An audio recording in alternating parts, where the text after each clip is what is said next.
ರಾಜ್ಯದ ಹಲವು ಡಿಸಿ ಕಚೇರಿಗಳಿಗೆ ಬಾಂಬ್ ಬೆದರಿಕೆ ಬಂದಿದೆ. ದಾವಣಗೆರೆ ಡಿಸಿ ಕಚೇರಿ ಸ್ಫೋಟಿಸೋದಾಗಿ ಇಮೇಲ್ ಬೆದರಿಕೆ. ಐಎಸ್ಐ ಬ್ರಾಂಚ್ ಇನ್ ತಮಿಳುನಾಡು ಹೆಸರಲ್ಲಿ ಈ ಬೆದರಿಕೆ ಬಂದಿರೋದು. ಪಾಕ್ ಐಎಸ್ಐ ಬ್ರಾಂಚ್ ಇನ್ ತಮಿಳುನಾಡು ಹೆಸರಲ್ಲಿ ಇಮೇಲ್ ಬೆದರಿಕೆ. ಕೆಲ ದಿನಗಳಲ್ಲಿ ಡಿಸಿ ಕಚೇರಿ ಸ್ಫೋಟಿಸೋದಾಗಿ ಬೆದರಿಕೆ ಹಾಕಲಾಗಿದೆ. ಇನ್ನು ವಿಜಯಪುರ ಡಿಸಿ ಕಚೇರಿ ಸ್ಫೋಟಿಸೋದಾಗಿಯೂ ಕೂಡ ಬೆದರಿಕೆ ಬಂದಿದೆ. ಸದ್ಯ ಸ್ಥಳಕ್ಕೆ ಶ್ವಾನದಳ, ಬಾಂಬ್ ಪತ್ತೆ ದಳದಿಂದ ಶೋಧ ನಡೀತಾ ಇದೆ. ತುಮಕೂರು ಡಿಸಿ ಕಚೇರಿ ಸ್ಫೋಟಿಸೋದಾಗಿಯೂ ಕೂಡ ಬೆದರಿಕೆಯನ್ನು ಹಾಕಲಾಗಿದೆ.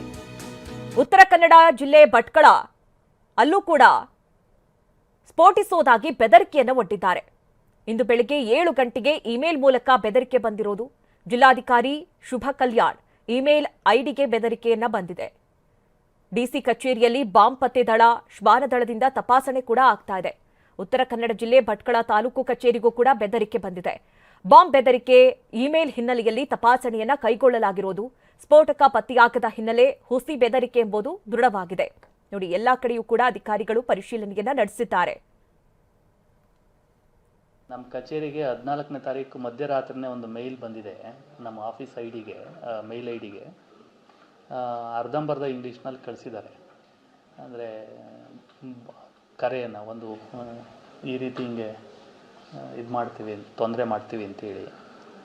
ಸೊ ನಾವು ನಿನ್ನೆ ಪೂರ್ತಿ ಅಲ್ಲಿ ಇದ್ವಲ್ಲ, ಸನ್ಮಾನ್ಯ ಶಾಮನೂರು ಶಿವಶಂಕರಪ್ಪ ಸಾಹೇಬ್ರ ಕಾರ್ಯಕ್ರಮದಲ್ಲಿ ನಾವು ಇದ್ದಿದ್ದರಿಂದ ನಿನ್ನೆ ನಾವು ಇಲ್ಲಿ ಯಾರೂ ನೋಡೋಕ್ಕಾಗಿರಲಿಲ್ಲ. ಬೆಳಗ್ಗೆ ಬಂದ ತಕ್ಷಣ ಮೇಲ್ ನೋಡಿದಾಗ ಗೊತ್ತಾಯಿತು. ಕೂಡಲೇ ನಾವು ಎಸ್ ಪಿ ಅವರಿಗೆ ಅದನ್ನು ಕಳಿಸ್ಕೊಟ್ಟಿದ್ವಿ. ನಮ್ಮ ಎಸ್ ಪಿ ಆಫೀಸಿಂದ ನಮ್ಮಲ್ಲಿ ಬಾಂಬ್ ಸ್ಕ್ವಾಡು ಇದೆ ಮತ್ತು ಡಾಗ್ ಸ್ಕ್ವಾಡು ಇದೆ. ಅದು ಬಂದು ಪೂರ್ತಿ ಎಲ್ಲ ನಮ್ಮ ಆಫೀಸ್ ಎಲ್ಲ ಸಂಪೂರ್ಣವಾಗಿ ತಪಾಸಣೆ ಮಾಡಿದ್ದಾರೆ. ಸೊ ಏನೂ ಇಲ್ಲ ಅಂತ ಹೇಳಿದ್ರು ಫಸ್ಟ್ ಗ್ರೌಂಡ್ ಫ್ಲೋರಲ್ಲಿ. ಆದರೂ ನೀವು ಮೇಲ್ಗಡೆನಲ್ಲೂ ನೋಡಿಬಿಡಿ ಅಂತ ಎಸ್ ಪಿ ಅವರು ಹೇಳಿದ್ರಂತೆ ನಾನು ಹೇಳಿದ್ದೀನಿ. ನೋಡ್ತಾ ಇದ್ದಾರೆ. ಯಾನು ಆ ಥರದ್ದು ಏನೂ ಕಂಡು ಬಂದಿಲ್ಲ. ಇನ್ನೇನಾದ್ರು ಹೆಚ್ಚಿಗೆ ಮಾಹಿತಿ ಏನಾದರೂ ಗೊತ್ತಾದ್ರೆ ನಾನು ತಿಳಿಸ್ತೀನಿ. ಇನ್ನು ಈ ಕುರಿತಂತೆ ನಮ್ಮ ಪ್ರತಿನಿಧಿ ಜಗದೀಶ್ ತುಮಕೂರು ಡಿಸಿ ಕಚೇರಿಯಿಂದ ಪ್ರತ್ಯಕ್ಷ ವರದಿಯನ್ನು ಕೊಟ್ಟಿದ್ದಾರೆ. ಬನ್ನಿ ನೋಡೋಣ. ತುಮಕೂರು ಡಿಸಿ ಕಚೇರಿಗೂ ಕೂಡ ಬಾಂಬ್ ಇಟ್ಟಿದ್ದೇವೆ ಅನ್ನುವಂತಹ ನಿಟ್ಟಿನಲ್ಲಿ ಈಗಾಗಲೇ ಇಮೇಲ್ ಸಂದೇಶ ಬಂದಿರುವಂಥದ್ದು. ಇನ್ನು ಈ ಇಮೇಲ್ ಸಂದೇಶ ಡಿಸಿ ಅವರ ಅಫಿಷಿಯಲ್ ಇಮೇಲ್ ಐಡಿಗೆ ಬಂದಿರುವಂಥದ್ದು. ಇವತ್ತು ಬೆಳಗ್ಗೆ 7 ಗಂಟೆಗೆ ಬಂದಂತಹ ಈ ಮೆಸೇಜನ್ನು ಕೂಡಲೇ ಪೊಲೀಸರಿಗೆ ಕೂಡ ತಿಳಿಸಲಾಗಿರುವಂಥದ್ದು. ಆ ನಿಟ್ಟಿನಲ್ಲಿ ಈಗಾಗಲೇ ತುಮಕೂರು ಪೊಲೀಸರು ಅಲರ್ಟ್ ಆಗಿ ಡಿಸಿ ಕಚೇರಿಯಲ್ಲಿ ಮೊಕ್ಕಾಂ ಹೂಡಿರುವಂಥದ್ದು.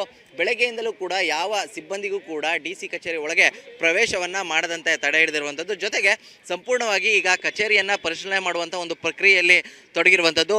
ಮುಖ್ಯವಾಗಿ ಎಲ್ಲೆಲ್ಲಿ ಏನೇನು ವಸ್ತುಗಳಿವೆ ಎಲ್ಲವನ್ನೂ ಕೂಡ ಪರಿಶೀಲನೆ ಮಾಡುವಂಥ ಒಂದು ಕೆಲಸದಲ್ಲಿ ಈಗ ತೊಡಗಿರುವಂಥದ್ದು. ಅಂದರೆ ಇವತ್ತು ಬೆಳಗ್ಗೆ ಬಂದಿರುವಂತಹ ಸಂದೇಶ ಒಂದಷ್ಟು ಆತಂಕಕ್ಕೆ ಕಾರಣವಾಗಿರುವಂಥದ್ದು.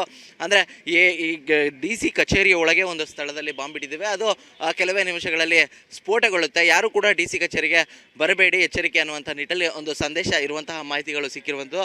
ಆ ನಿಟ್ಟಿನಲ್ಲಿ ಈಗಾಗಲೇ ಏನು ಬಾಂಬ್ ನಿಷ್ಕ್ರಿಯ ದಳ ಆಗಿರ್ಬೋದು, ಡಾಗ್ ಸ್ಕ್ವಾಡ್ ಆಗಿರ್ಬೋದು, ಜೊತೆಗೆ ತುಮಕೂರು ಪೊಲೀಸರಾಗಿರ್ಬೋದು ಎಲ್ಲರೂ ಕೂಡ ಸಂಪೂರ್ಣವಾಗಿ ಡಿಸಿ ಕಚೇರಿಯನ್ನು ಸುತ್ತುವರೆದಿರುವಂಥದ್ದು. ಸಂಪೂರ್ಣವಾಗಿ ಇಂಚಿಂಚು ಕೊಠಡಿಗಳನ್ನು ಕೂಡ ಒಂದು ತಲಾಶ್ ಮಾಡುವಂಥ ಒಂದು ಪ್ರಕ್ರಿಯೆ ನಡೀತಾ ಇರುವಂಥದ್ದು. ನೀವು ನೋಡ್ಬೋದು, ಫೈರ್ ಇಂಜಿನ್, ಪೊಲೀಸ್ ಕೂಡ ಸಿಬ್ಬಂದಿಗಳು ಕೂಡ ಈಗಾಗಲೇ ಇಲ್ಲೇ ಉಳಿದಿರುವಂಥದ್ದು. ನೀವು ನೋಡ್ಬೋದು, ಸಾಕಷ್ಟು ಪೊಲೀಸ್ ವಾಹನಗಳು ಇಲ್ಲೇ ಇರುವಂಥದ್ದು. ಇನ್ನು ಈ ವಿಚಾರ ತಿಳಿದು ಒಂದಷ್ಟು ಸಿಬ್ಬಂದಿಗಳನ್ನು ಕೂಡ ಈಗ ಕಚೇರಿ ಒಳಗೆ ಬಿಟ್ಟಿಲ್ಲ.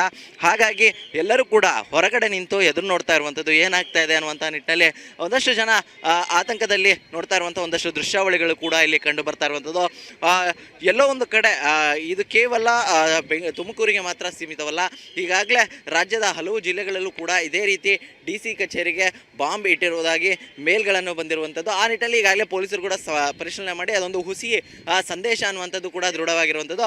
ಅದೇ ರೀತಿಯಲ್ಲಿ ಈಗಾಗಲೇ ತುಮಕೂರು ಪೊಲೀಸರು ಕೂಡ ಬಹುತೇಕವಾಗಿ ಡಿಸಿ ಕಚೇರಿಯನ್ನು ಪರಿಶೀಲನೆ ಮಾಡಲಾಗಿರುವಂಥದ್ದು. ಇಮೇಲ್ ಬಂದಂತಹ ಸಂದರ್ಭದಲ್ಲಿ ಆತಂಕ ಕಾರಣವಾಗುತ್ತೆ. ಆ ನಿಟ್ಟಿನಲ್ಲಿ ಪರಿಶೀಲನೆ ಮಾಡಿದಂಥ ಸಂದರ್ಭದಲ್ಲಿ ಇದೊಂದು ಹುಸಿ ಇಮೇಲ್ ಅನ್ನುವಂಥದ್ದು ಕೂಡ ಈಗ ಕಂಡು ಬರ್ತಾ ಇರುವಂಥದ್ದು. ಕೂಡಲೇ ಈಗಾಗಲೇ ಡಿಸಿ ಕಚೇರಿಯ ಅಧಿಕಾರಿಗಳು ಏನೊಂದು ದೂರನ್ನು ನೀಡ್ತಾರೆ, ಆ ದೂರನ್ನು ಆಧರಿಸಿಕೊಂಡು ಮುಂದಿನ ಕ್ರಮಕ್ಕೆ ಕೂಡ ಈಗಾಗಲೇ ಪೊಲೀಸರು ಮುಂದಾಗುವಂಥದ್ದು. ಯಾವ ಮೇಲ್ ಬಂದಿದೆ, ಯಾರು ಆ ಮೇಲ್ ಮಾಡಿರುವಂತಹ ವ್ಯಕ್ತಿ ಯಾರು ಅನ್ನುವಂಥ ನಿಟ್ಟಲ್ಲಿ ಒಂದಷ್ಟು ಟೆಕ್ನಿಕಲ್ ಎವಿಡೆನ್ಸ್ಗಳನ್ನು ಕಲೆ ಹಾಕಿ ನಂತರದಲ್ಲಿ ಪತ್ತೆ ಮಾಡುವಂಥ ಒಂದು ಪ್ರಕ್ರಿಯೆ ಕೂಡ ಮುಂದುವರಿಯುವಂಥದ್ದು. ಕ್ಯಾಮ್ರಾ ಪರ್ಸನ್ ಸೋಮಶೇಖರ್ ಜೊತೆ ಜಗದೀಶ್, TV9 ತುಮಕೂರು.